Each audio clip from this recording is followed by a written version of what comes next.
Hi, James. Welcome back to the channel. So glad you could be here with us. Unfortunately, I did it again. I did a whole video and didn't realize the mic wasn't on, so I have to do it again. So it's a little frustrating, but we'll just keep pressing on. We're going to talk about Matthew 24, verses 1 through 28. So let's get right to the text. Jesus left the temple and was going away when his disciples came to point out to him the buildings of the temple. But they answered them, "You see all these, do you not? Truly I say to you, there will not be left here one stone upon another that will not be thrown down." As he sat on the Mount of Olives, the disciples came to him privately, saying, "Tell us, when will these things be, and what will this be the sign of your coming and of the end of the age?" And Jesus answered them, See that no one leads you astray. For many will come in my name, saying, I am the Christ, and they will lead many astray. And you will hear of wars and of rumors of wars. See that you are not alarmed, for this must take place, but the end is not yet. For nation will rise against nation, and kingdom against kingdom, and there will be famines and earthquakes in various places. All these are but the beginning of the birth pains. Then they will deliver you up to tribulation and put you to death, and you will be hated by all nations for my name's sake. Then many will fall away and betray one another and hate one another, and many false prophets will arise and lead many astray. And because lawlessness will be increased, the love of many will grow cold.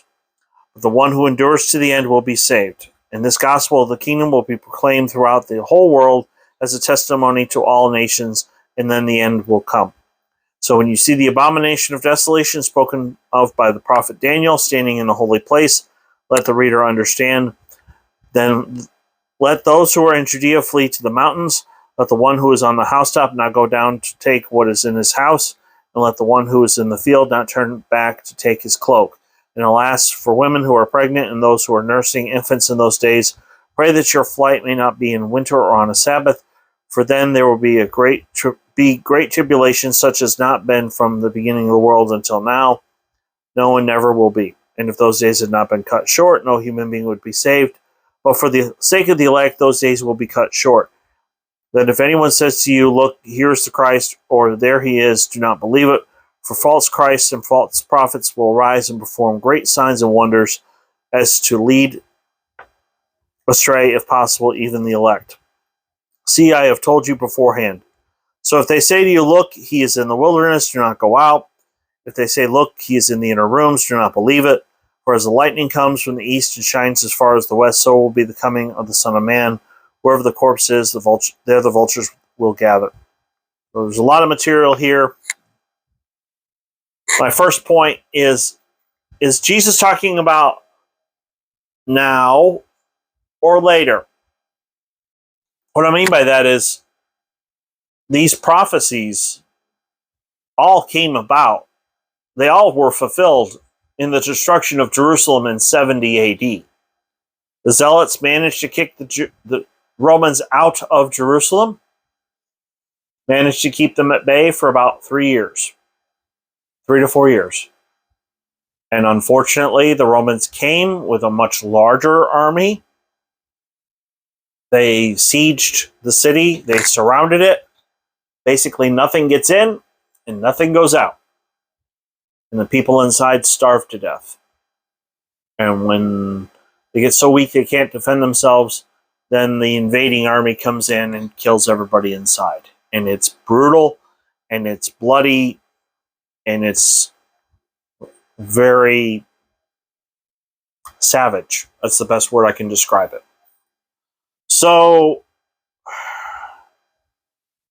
the funny thing is, and this is point two, I kind of knew where I stood on this when it came to this passage. I didn't fully understand until I read this book. I think the word is pronounced preterism or preterism. I'm not really sure. I knew that I believed that Matthew 24 was talking about the immediate future.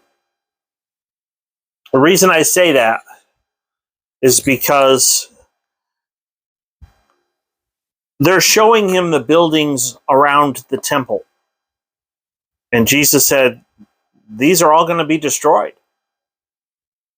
And they say, when will these things be? And when will be the sign of your coming and the end of the age? They think that those two events are one and the same. Jesus knows that he doesn't come back at the destruction of Jerusalem. The Romans destroyed Jerusalem in 70 AD, but obviously he has not come back yet. So he did not answer their second question. Everything he was talking about was the first question. And the first question was, when will these things be? So I'm not a premillennialist. I will show you in Matthew 25 with the parable of the virgins what we're supposed to do and what I believe we're supposed to do. Well, I want to talk about that more here in a minute, but we have this notion in our head that we just wait around. Jesus will come back and he'll make everything new and everything will be fine. I don't think that's what God expects of us. We're supposed to do something. So, let me get to my third point, though. There is a possibility, because of the fact that there are so many people out there that do believe in either premillennial, pre-trib, mid-trib, post-trib. There's lots of different versions of what we think is going to happen in the end times. They're all good theories. So this could be referring to, this is my third point, now and later. Maybe Jesus did have a underlying message. Maybe it is possible that Jesus was referring to the events of AD 70 and his second coming. Maybe they'll be similar. I tend to be a little bit more pragmatic when it comes to theology. I believe, we read a passage like that and we say, well, what should we do? That's the bottom line. What do we do when it comes to the end times? And then we're going to talk about this in the parable of the virgins. 5 were wise and 5 were foolish. We're supposed to keep loyal and faithful to God and keep working. Keep doing what you're supposed to be doing and be loyal and faithful to God. So, anyway, that's the end of, we got into Matthew 24. We'll finish the chapter next week. Then we'll get into some of the parables that Jesus uses to try to teach on the end times. I'm not one of those people that got excited when the Left Behind books came out. People are like, oh, wow, good, all those non-Christians are going to get it. It's like, no, stop. We're supposed to share the love of God with as many people as possible. I believe that God has knowledge of who the elect are and who the elect are not. I believe God knows who's going to be saved and who's not. But we don't know. We don't know who's saved. We don't know who's going to end up in hell. Our job is to share the love of Christ with as many people as we possibly can. Let God soften their hearts, because only God can do that.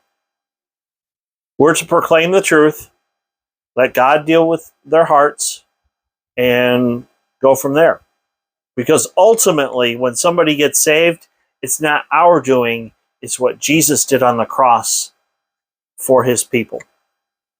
So anyway, podcast, don't forget about the podcast on Saturday. I'll be going over more from this book. You're not going to want to miss it. There's a lot of good stuff in there. The whole discussion of the Arians it was important because, we're just history repeating. There was a funky song called that. I'm not going to try to sing it here, but Arians didn't believe in the Trinity. We got groups like that today, the Jehovah's Witnesses. They're just repeating the same mistakes as before. So we need to know our history so we don't repeat the same mistakes as what was done in the past. So thank you so much to my subscribers. I love you guys. And if you're new to the channel, please hit like and subscribe. And I hope you have a great weekend. Take care and God bless.